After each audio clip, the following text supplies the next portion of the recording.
Hi everyone. Today we're talking about latitude and longitude, and the next two lectures are connected and they're going to be a bit shorter. It's just an introduction to some things that I think you need to think about as you start to learn more about oceanography. And I'm sure for a lot of you this will be a review of sort of some basic geography that you would have done. But just as a refresher, the way we describe where we are on the round planet is using latitude and longitude. And at the moment, this is really easy because we have satellites that help us determine where we are. So if you go to your phone, or really any other sort of device that you may have that connects to the internet, you can pretty much immediately find your location on the globe, and fairly precisely using these global positioning satellites, which is what GPS stands for. But of course, this would not have always been the case. So we define as latitude and longitude, and really this comes back to geometry because we're on a three-dimensional sphere known as Earth. So your latitude is defined as the theta here. This is the angle between wherever you are, and in this image, this is you and the equator. So the equator is at 0 degrees. It runs around the center of the globe. And your latitude is defined as how far north or how far south you are from that point. So that would be north, this would be south.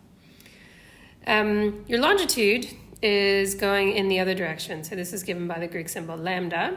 And this is the angle between the prime meridian and your position. So that's, let's say, again, this is your position. So how far away are you from the prime meridian? So how far away are you from the prime meridian? And there's a couple of interesting features of latitude and longitude. So let's start by looking at latitude, and I think this image on the bottom left shows it very nicely. The equator running through the center, we've sort of artificially denoted as 0 degrees.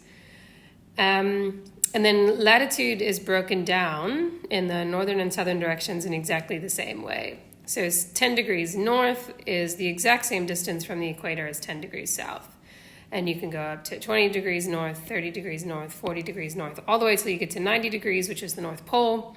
And you can do the exact same thing going south, 10, 20, 30, 40, 50, all the way till you get to 90 degrees south, which is the South Pole. So latitude is that angle from the equator to the Earth's center, to your position on the Earth's surface. The equator is always denoted as 0 degrees, and we refer to sort of like this region around the equator as the low latitudes. All other latitudes outside of the equator are expressed as degrees north or degrees south of the equator.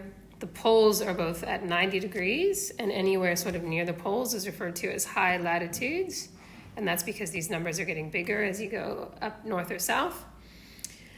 And the distance between each of these latitudinal bands is always equal.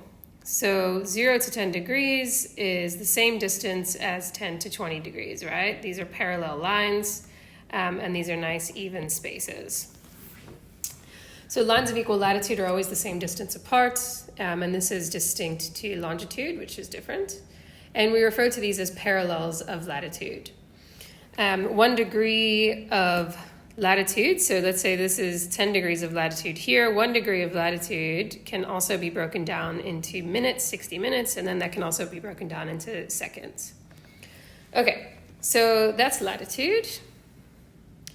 How do you measure latitude? We've actually been able to measure latitude for a really long time. And so in the Northern Hemisphere, it's super easy because you have Polaris, which is also known as the North Star. It's a star that is essentially in a straight line with the Earth's rotational axis. So it always looks like it's right above the North Pole. And regardless of where you are, if you're looking at the North Star, it appears to stay still while all the other stars rotate around it. And so what you can do is when you're standing somewhere, you can identify the North Star in the sky. You can look at the horizon where you are, and you can measure this angle. And this can tell you what your latitude is. So once this was figured out, which was a long time ago, it made things fairly easy. One way to measure all of this is to use a sextant, which is this instrument here. And I think I posted some resources for you guys on how this works. But essentially, it's an instrument that would have helped sailors a long time ago identify, not using Polaris necessarily, usually using the sun at noon as a way to measure this angle here, which gives you your latitude. If you're in the southern hemisphere, it's slightly more complicated, but you can use the Southern Cross. And that's what you see up here, the Southern Cross. And if you look in a straight line down, it gives you, you can always find the South Celestial Pole. So you can do the same thing. So since about the 3rd century BC, latitude's been able to be measured. And here, this is sort of another view. If you're standing at the North Pole, which is where this person is standing, you can see the North Star right above you. And if you look off at the horizon, the distance between the North Star, that line, and the horizon line is 90 degrees, and you are indeed at 90 degrees north in this case. If you're standing here, and you look up at the North Star and you look off at the horizon, you're going to measure an angle of 60 degrees. And so then you are at 60 degrees north latitude. And so on until you get to the equator, where you look up at the North Star and you look at the horizon, and they're basically on top of each other, and so you have 0 degrees. Okay, but longitude is a bit more difficult.